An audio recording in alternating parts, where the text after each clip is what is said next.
For most of us, our home is going to be the single largest investment we make in our lives, yet we sometimes approach it based on purely emotional reflex and without a really good understanding of how to go about it all. That can be a problem. Welcome to In Focus today. I'm your host, Jim Connell, and our guest on the program today is Bindu Patel, a certified real estate broker who has agreed to share her knowledge and insights on this subject and the important things that you should consider when you're looking to buy or sell property.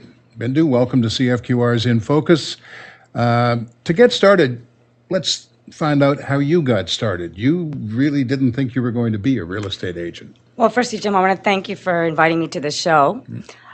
Real estate, born and raised in Montreal. I went to university with the dreams and aspirations of becoming either an accountant or a lawyer. And I completely fell onto real estate by mistake. I bumped into this woman who just thought I would be a great saleswoman. I started off in the field of relocation with corporate expats. So basically, large companies would hire us to come to help. What's a corporate expat? Corporate expat is someone that actually comes to work for a multinational company in Montreal. So when they arrive from outside of Canada, they need assistance in either buying a home or finding a rental. And that's how I got into real estate. So I would work with realtors to help them find homes here in Montreal. Eventually, that path led me to become a real estate broker. So it's a lot about karma, destiny, and I eventually did become a realtor in 2006, and then I opened up my own agency in 2009, and currently we have 12 brokers working for the agency, and I'm the director and owner.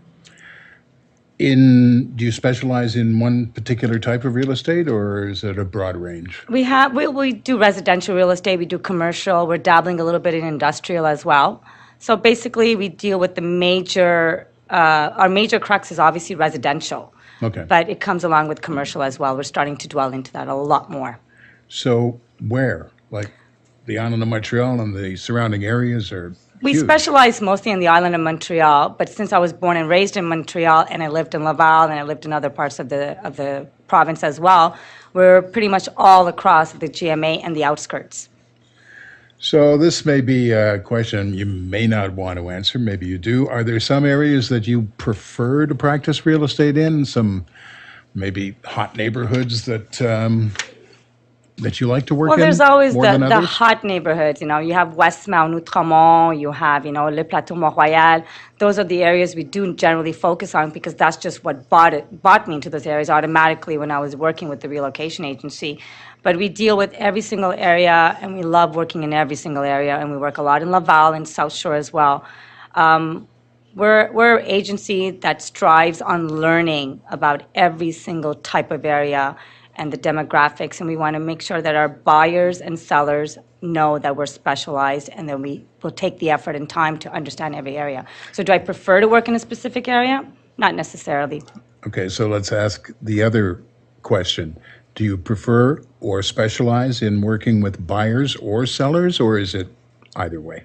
Well, it's a natural cycle. When you start working with a buyer, they might become a seller eventually. So we work with both equally.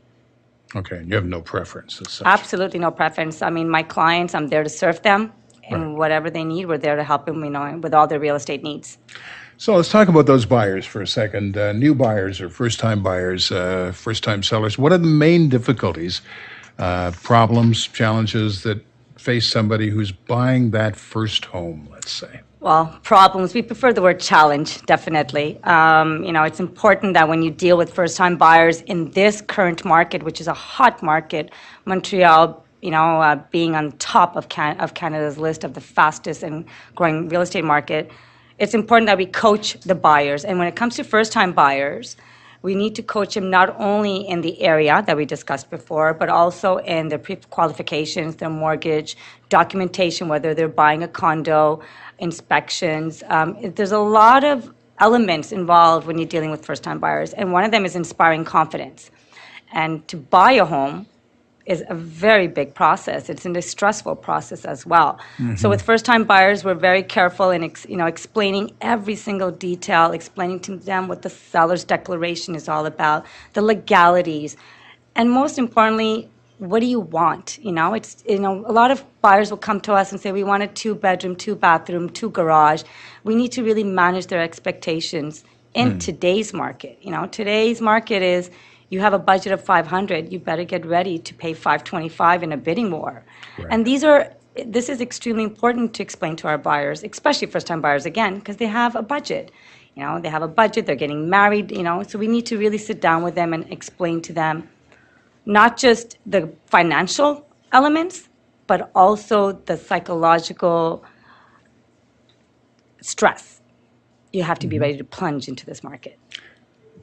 With the market as hot as it is, and these people are first-time buyers, so they're already under a ton of stress, I'm guessing they don't have a lot of time to make decisions, to find financing, to make up their minds, if you will. You must become a lot more important to your client under those conditions, because they're stressed and they have to move quickly and they have to make the right moves. Jim, when we work with buyers, what I do is I put myself in their position. I was also a first-time buyer once. So I put myself in their shoes, and I say to myself, holy moly, what is this market? I mean, what is going on? We go into an open house, there's 30 people, the pressure, I sit down with them and I tell them, guys, don't worry. If you feel it, and if this is the property you want, just feel with your heart. I'll take care of all the technicalities. I'll take care of the paperwork. I'll make sure you're going to be, set up with a good mortgage broker, a great inspector. We'll be there for you. But even before we start visiting homes, once again, we have to manage client expectations. We take a lot of time with them to explain and go through the process and have them ready. So when they do find the property that they want, we're ready as a team to go in there and get this property. Is there a big difference between dealing with first-time buyers and dealing with people who are looking at maybe their second or third home, an upgrade home, an investment home, things like that? First-time buyers usually are condo buyers, and sometimes they actually go into homes, single-family homes as well. Is that unique in Montreal, or? Well, the prices of homes, of single detached homes, are extremely expensive. We're easily looking at $1 million plus, depending on the area. So the reason why condo sales have become very popular is because you can afford to buy condos. And I'll just pull back a little bit, because once again, we're dealing with 2019, and this has been a hot market since 2016 in Montreal. But Toronto and Vancouver pushing the Montreal real estate at a positive level to where we should have been maybe 15 years ago. We want our first-time buyers to buy a property, an asset. And condos are much more reasonably priced versus homes. And that's the reason why condo sales are higher. They're affordable. They're still more affordable than single-family homes. And what you're really looking at is that because it is their first home, somewhere down the road, 5-8 years, they're going to want to sell that condo, move into maybe a detached house, and you want them to be able to get some sort of decent return on their condo investment. Resale is extremely vital as part of our sales technique, and also in terms of when we go to purchase a home. We want to explain to our buyers, and we do explain to our buyers, that a typical person now moves every 5 to 7 years.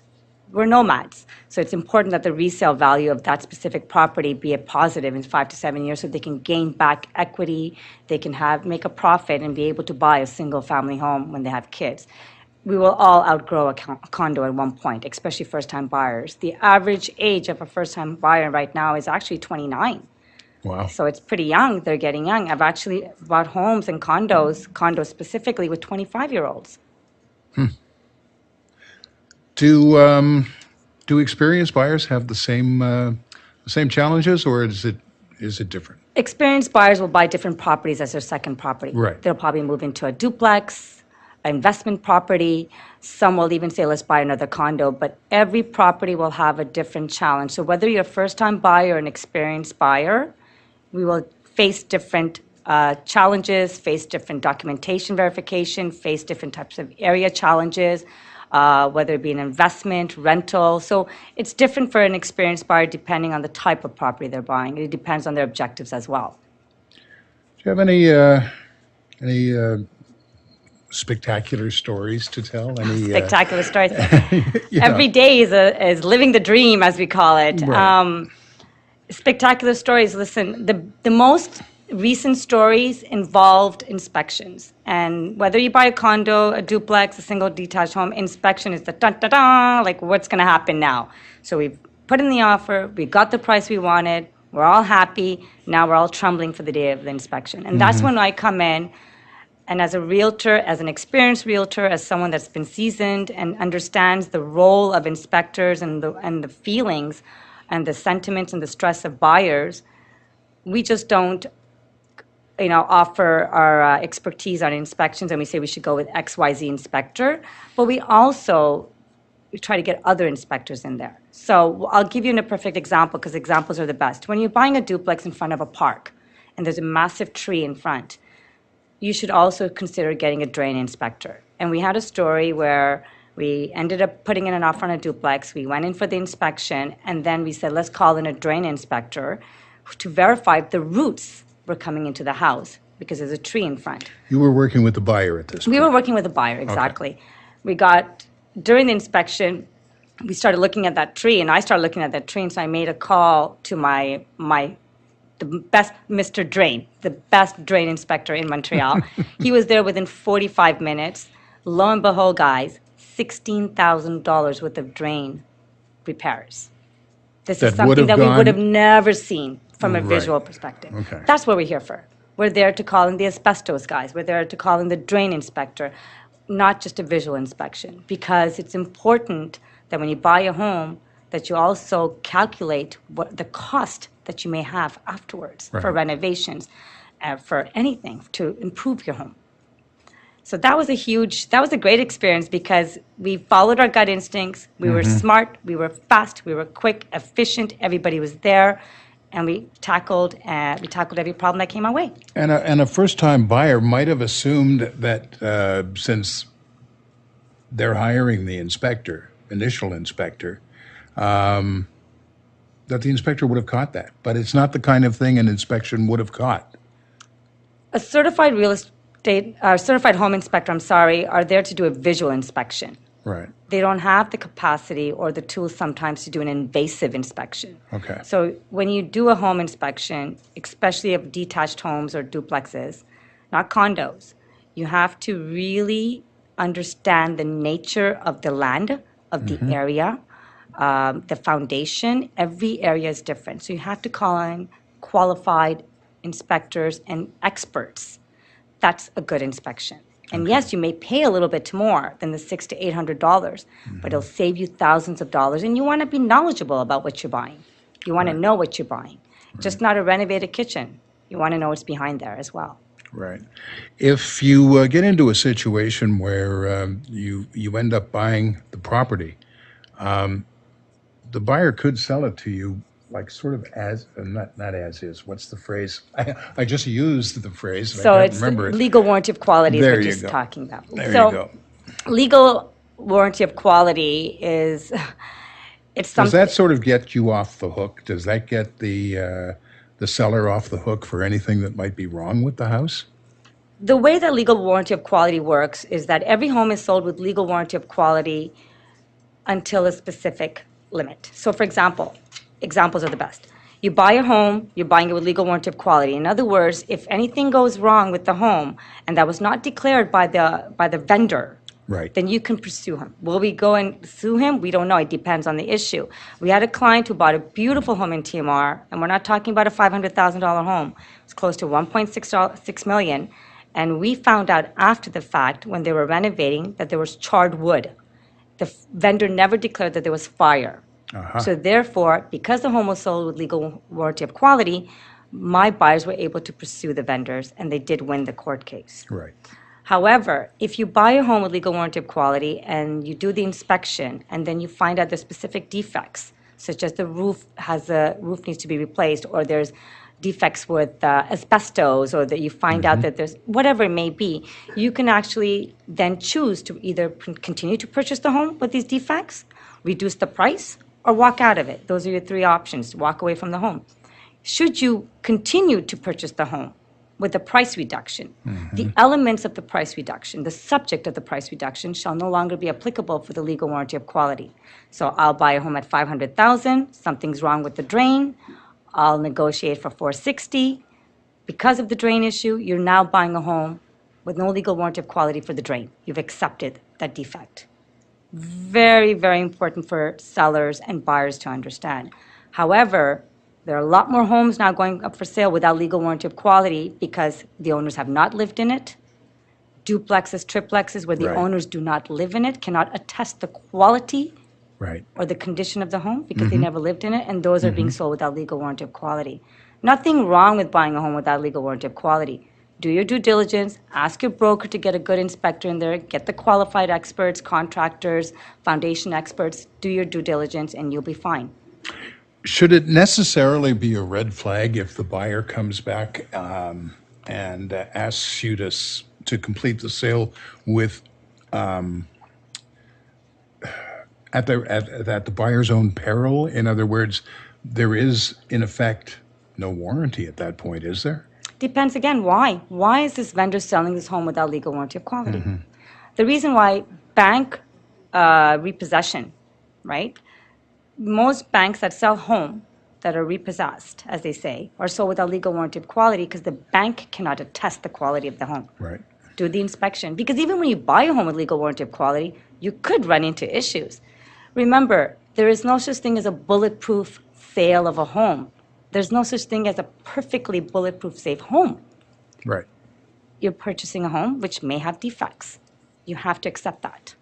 And I'm looking at it from the seller's point of view, where I just went through a situation that had the contract not had, the buyer is buying this at their peril, at their risk. I could have been on the hook for something that existed that I didn't, as you said, I didn't know it That's right. existed because it was indeed hidden. That specific modification had to do with asbestos insulation. I did not do that modification and had no knowledge of it, yet the buyer was going after me to pay for the complete decontamination of the property. Hidden defects and latent defects is another important element and popular topic right now when you purchase a home. However, a lot of homes built in the 60s, 70s, 80s, whether they have pyrite or asbestos or vermiculite, these were the materials that they were using back then. And today in 2019, the codes are different. So Right. if you were not aware of it, Jim, then you also purchased a home with a hidden defect as well, right? Right. So you can go on and we can keep pursuing. But if the buyers are aware of the issues, it is no longer a hidden defect anymore. And therefore, you resolve the issue by rectifying it, by calling in the experts to remove the vermiculite or asbestos. All right, we're going to take a short break here. We will continue the discussion with Bindu Patel, a prominent real estate broker in the Montreal area, and we'll get to that right after this. Welcome back to In Focus. We're speaking with Bindu Patel on the topic of buying and selling property in and around Montreal. We touched briefly on the condo situation, and you were saying that it's a very popular market right now, mostly with first-time buyers, and in specifically with younger buyers. So, what's the main difference between a single family home, versus a condominium that buyers have to be aware of? We talked about, getting the inspection done. Is that as important, for instance, with a condo? Well, there's three popular types of properties right now. You have condominiums, you have single detached family homes or single family homes, and then you have revenue properties, income properties. Revenue property, income properties comprise of duplex, triplex, up to 5 units is considered residential. Condominiums, each type of property is a different beast, right? So condominiums are much more easier to manage because they have a management company that manages the building, and you pay a specific amount of fees per month, a condo fee, to have all these elements managed, and also for the roof repair, whatever it may be. Condos are apartment buildings style, but they're not apartments. They have Right. cadastrals, obviously, but there is mostly a question of management. When you buy a home, a single-family home, you have to manage the property. The land is yours. Everything belongs to you. So you pay for the roof. You pay for the home. You pay for the maintenance. Everything is something that comes out of your pocket directly. Revenue properties are duplex, triplex, fourplex, whatever it may be, where you have a tenant. So once again, there are three different types of properties. Condominiums, once again, are managed, so they're easier. It's you walk in, everything is done for you, but you pay condominium fees per month. Right. So basically, that's the major difference. And of course, land, you don't own the land. When you Right. buy a home, you own the land. When you buy an income property, you own the building and the land. Is there a lot of difference, though, from a buyer's point of view in what you should be looking for in terms of upkeep and potential problems with the actual building itself? We always recommend to all our buyers, whether you buy condominium, home, or duplex, triplex, that you should put back money into the property every year, a certain amount. Keep it updated, upgrade it, renovate it. Do every year invest in your property. For resale, mostly, but also because to upkeep the general maintenance of the building, especially when it's a duplex, triplex, or a home. It's important that backwater valves be installed for homes in basements. They're also becoming insurance requirements. Right. You have to keep up to code. Things are changing. Building rules are changing. Building regulations are changing. So it's really important that you upkeep your home, regardless of the type of property. So, if you watch TV these days, you will see one network in particular telling everybody how they can make a fortune in real estate. It's real simple. Buy a place, fix it up as inexpensively as you can, and then sell it for twice what you paid for it. Oh, Jim, if that Do was the that case, all within a year. I would be a millionaire, trillionaire Yeah, by now, but wouldn't I? I think a lot of people think it is real. I know a lot of people who, are just chomping at the bit to get into this flipper thing until they find out what some of the costs might be. And some of them go ahead anyway, but It's true that in the past 5 years, I've noticed a difference in the mentality and also the vernacular used by buyers with me. And all of a sudden, everybody's a real estate broker. Right. All of a sudden, they know everything about renovations. Right. So it's true that we also had, as real estate brokers, we had to educate ourselves as well. Because with different sources of mediums of, whether it be television or radio or internet is huge too. It's changed everything. You can every type of information is accessible with the tap of one, Google. There you go. You're a realtor now. So it's true that when you watch specific television shows that only show the good parts, it's really, once again, hard to manage the expectation of buyers and sellers. Caveat emptor. Not everything you see is true. There's a lot more than meets the eye for these type of properties when you purchase and when you sell. When you watch these shows, watch it for entertainment purposes. And when you're ready to sell or purchase, come to an expert, please. this sort of answers the question, why should a real estate buyer work with somebody like Bindu Patel? Every seller and buyer should work with a broker. And when I have a plumbing problem, I get a certified plumber to do my job. I don't just call anybody down the street. The role of a real estate broker, whether you decide to work with me or any other broker, is number one, relationship. This is a big purchase. It has to be seamless. The broker has to have a good connection with you. It's a relationship. And it's a relationship that can last for years and years. Jim, most of my clients, I've known them for 10, 15 years. Right. And organic referrals, believe it or not. Right.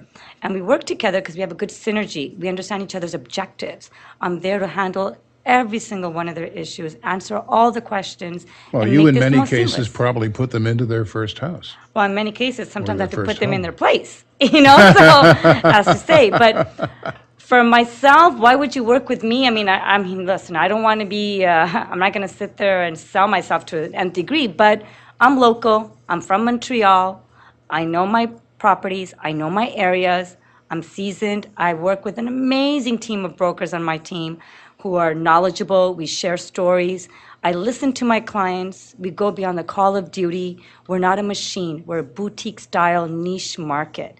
We work a lot with international relocation clients. We work a lot with international foreign buyers. We explain to them. And any time, the more I sit there and explain to foreign and international buyers, the more I learn as well. And it's, Right.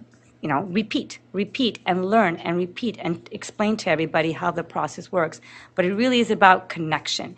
And we really do go beyond the call of duty. And we are really human. Honestly, I've noticed this about my team as well, at Group Elite, human. We really care about our clients, and we just don't leave once the contract is signed. We really don't. We're there. And this is all through organic referrals. But also, remember, we're a local banner. I don't work for a big banner. Right. Right. So that alone is testimonial and is proof that it's the broker that counts. You have to have a good relationship with your broker. That sort of goes back in a way to what we were talking about with HGTV. The things you see happening on that show don't necessarily happen in the Quebec market in terms of legalities. The rules aren't the same everywhere, are they? When I work with non-Quebecers and non-Canadians, it's true that it's a completely different landscape in other countries and other provinces. Legal warranty of quality doesn't exist in Ontario.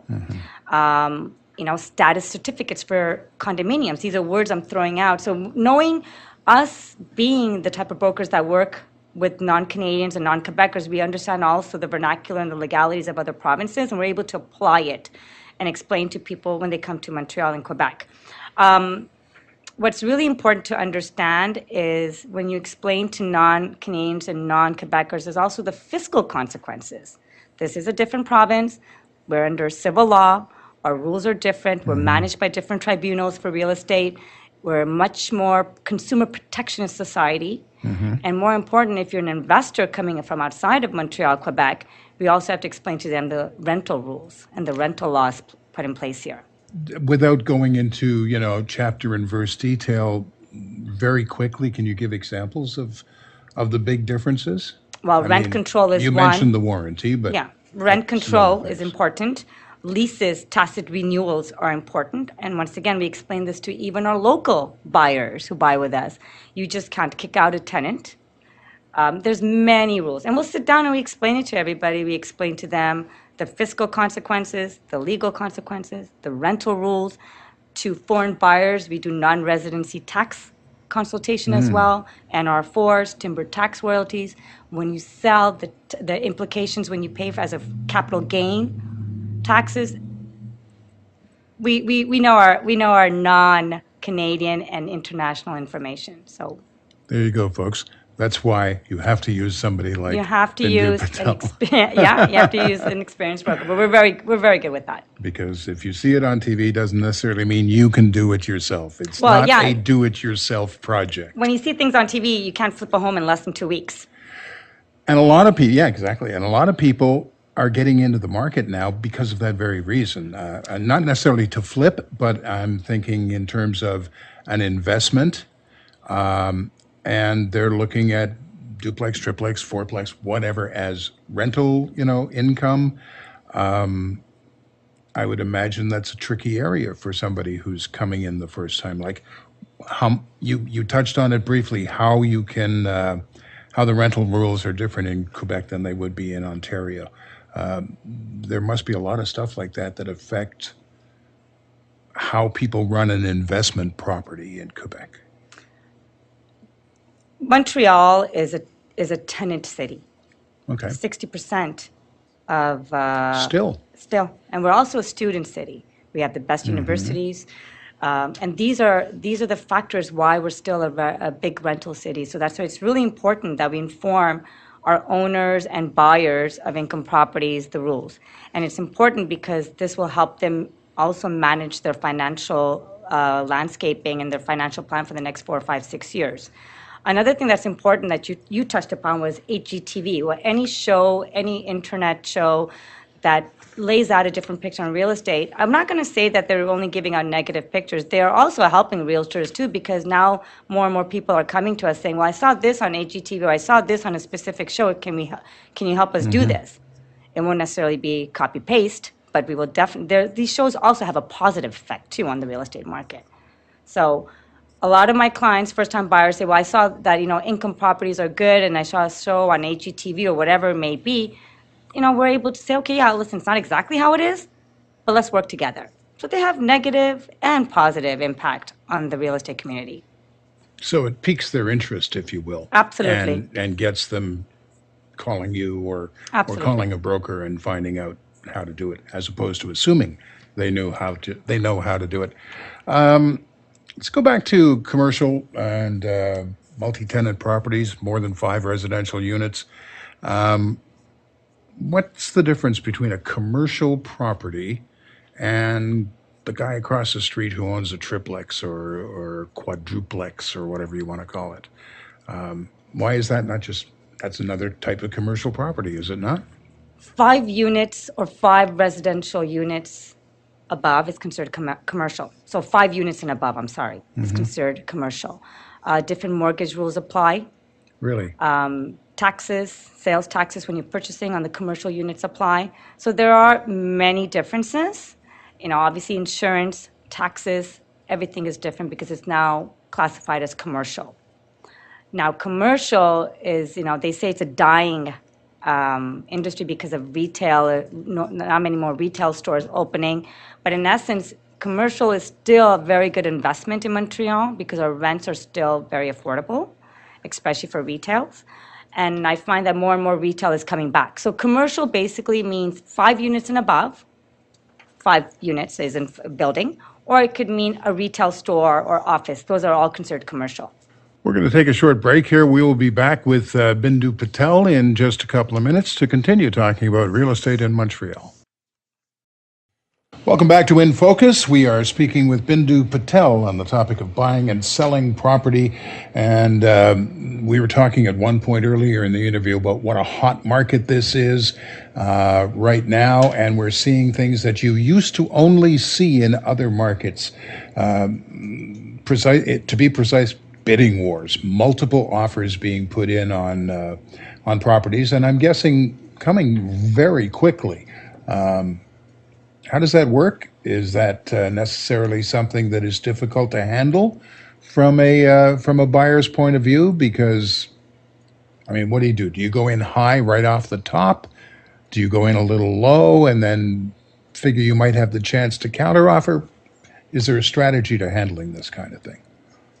Bidding wars, multiple offers, it's not a brand new phenomenon in Quebec, but it is something that we're seeing more and more of because of the high demand and low inventory. What's happening right now, and what Vancouver and Toronto have been experiencing since 1999, I would say, is that properties are starting to have multiple offers. Now, multiple offers, it can get really tricky. So when you do an open house, for example, and you have 15 buyers that come to a property, you might get 5, 6 offers. So from a seller's point of view, that's fantastic. In one open house? In one open house. There's an open house, Jim, I went to on Sunday where they had 32 buyers come through that property. And that property was going to be sold, 100%. And it's going to have multiple offers. Now, multiple offers. Every time there's multiple offers on a property, we hear the same thing. Oh, the agent is going to do something and going to try to go for the highest bidding. Not necessarily the price, but also conditions are important too. So here's how it works for multiple offers. You get many offers that are put onto a property. As a buyer, you want that property, you go for that property. You offer asking or higher. That's what's happening nowadays. It's so hard to psychologically train our buyers to do this because everybody wants to negotiate. Well, everybody thinks that even in this market they can save a buck or two. You have a budget of $500, get ready to offer $525. This is what this market is. Once again, it's all based on economics, supply, demand. The most important thing about multiple offers is to go in there with the highest price that you can go in with. Doesn't necessarily mean that the property is even worth that, but it really is a question of how badly you want the property. It's also creating a buzz, and it's inflating our market. So the more expensive the properties are sold for, the other next door neighbor will sell it for higher, and it goes on and on and on and on. This is going to be an interesting next few years for Quebec. Now, with that being said, how do we prepare our buyers for multiple offers? Once again, we make sure we go to the bank, get them pre-approved, explain to them the implications of buying higher than bank evaluation and municipal evaluation, something that I didn't touch on before, but every property has a municipal evaluation, but the bank also comes in to evaluate a property. So once again, caveat emptor, be ready. And we train our buyers for that. And we also train our sellers to understand these elements. Another important criteria are the conditions. Do you want to inspect this home? Should we just waive the inspection? because that's also something that So a seller will how look do you at. handle that? Okay, that gets to the time Education. factor I was talking about. Education is key. You know? Education is key.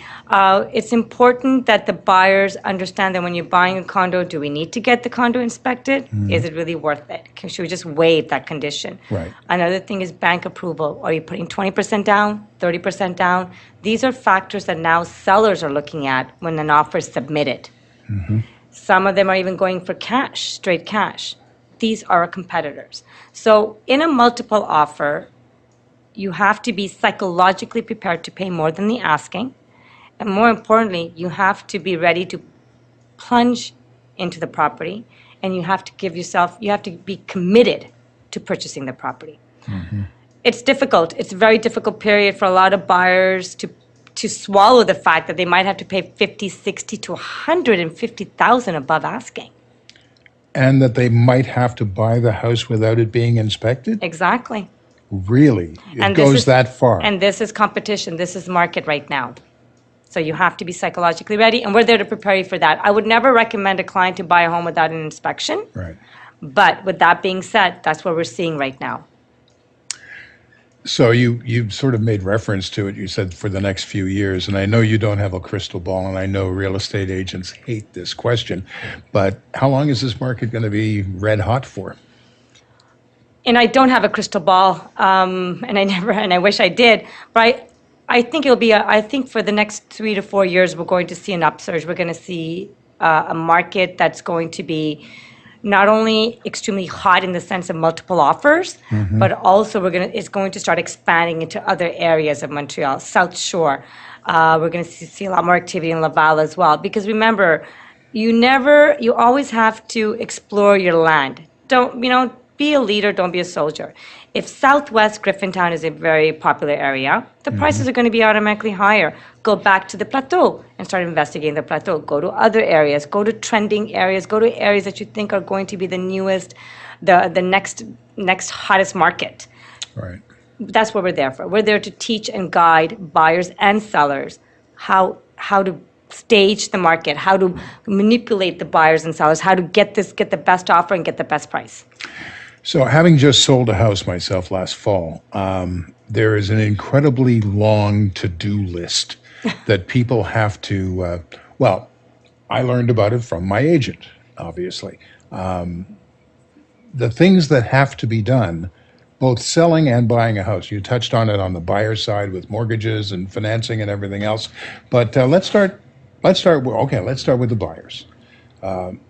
What does that checklist look like if you want to be able to sort of just walk in there and say, we like it, okay, fine.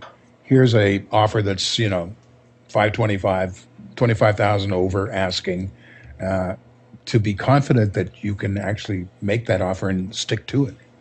The to-do list for buyers starts with criteria selection.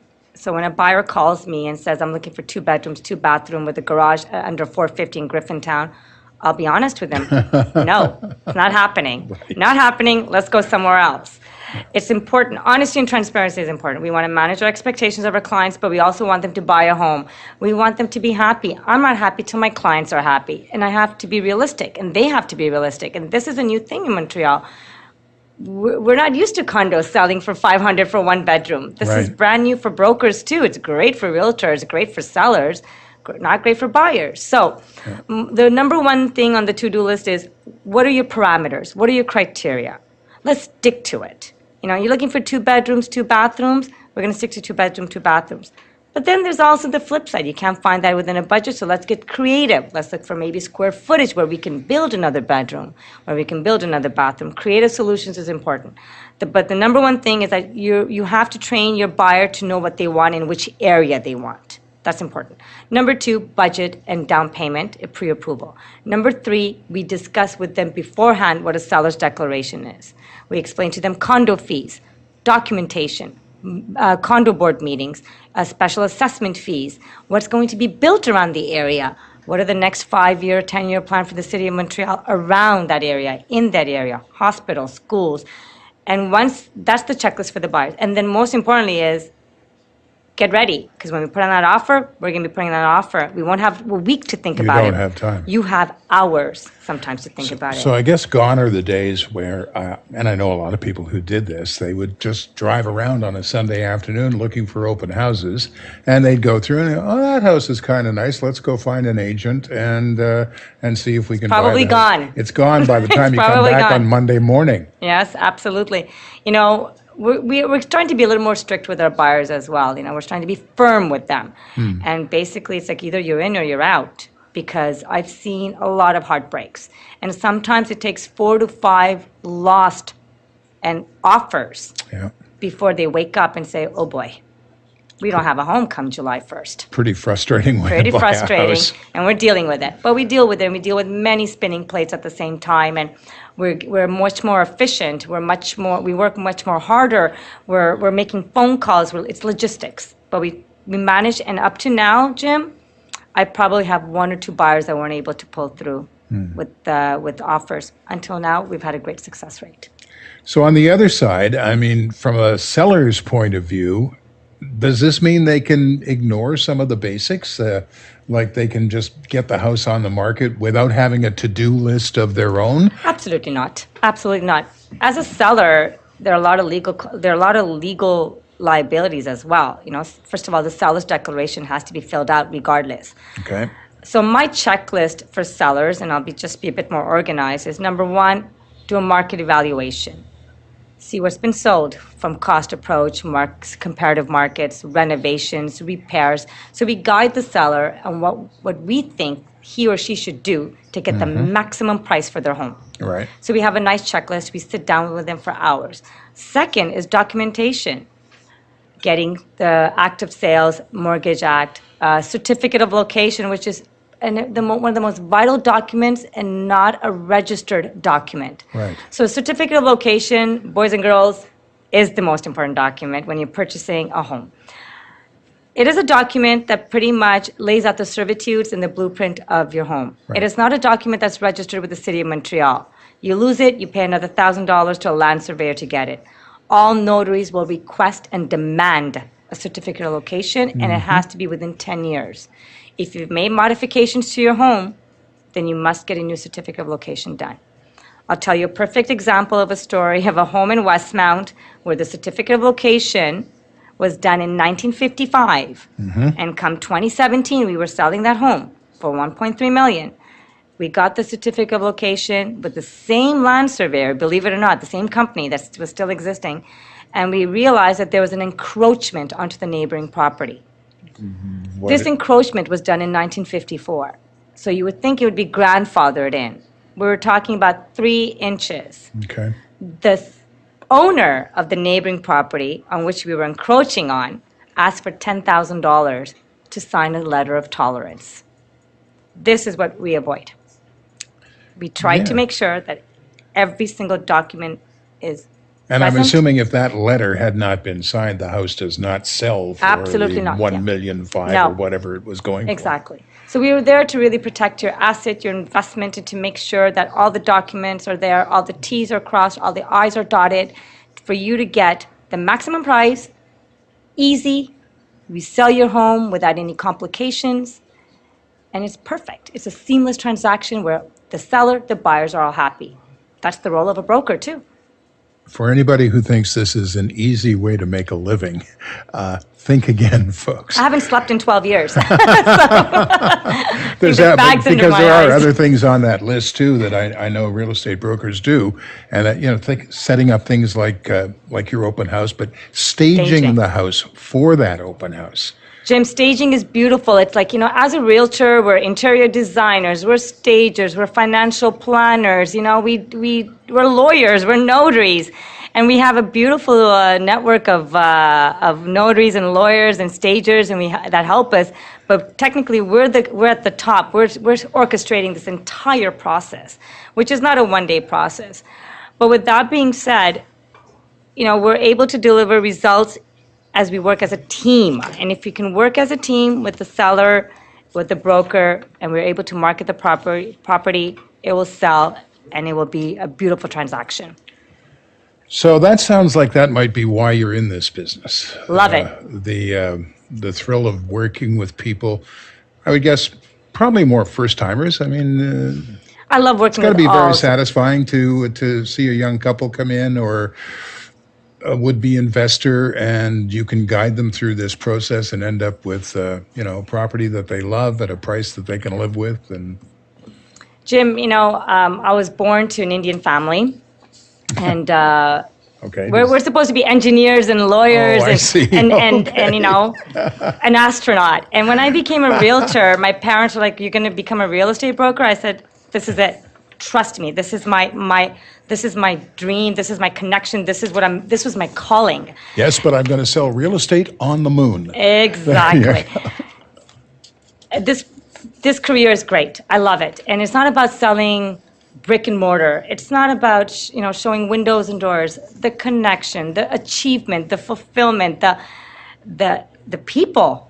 We meet them all and we love it. And most importantly is that I can't sleep at night till my clients are happy. That's just me. And that's why I feel that I'm a good fit for a lot of my clients, because we connect and they know that they can sleep at night. I may not sleep at night, but they can sleep at night. Right. And we deliver great results, and we have a human touch. And I can't, I'm not going to sit there and toot my horn, but I know that we deliver good results, Well, excellent results. Let me give you a chance to toot just one little bit. The name of the agency? Group Elite Canada, local. That's what I believe in. I believe in helping local businesses. We've helped tons of local businesses open in Montreal as well. We believe. And this is not just you. You have quite a We have 12 complement brokers. of staff. Yeah, we have 12 brokers that work for the team, loyal. We work all across the island, young, dynamic, quick, sharp, on the cutting edge of everything. Perfect. Thanks for being with us today. My pleasure. Thank you for having me. We've been talking to Bindu Patel, certified real estate broker with Group Elite, the director, in fact, of Group Elite. Thank you for being here. Thank you.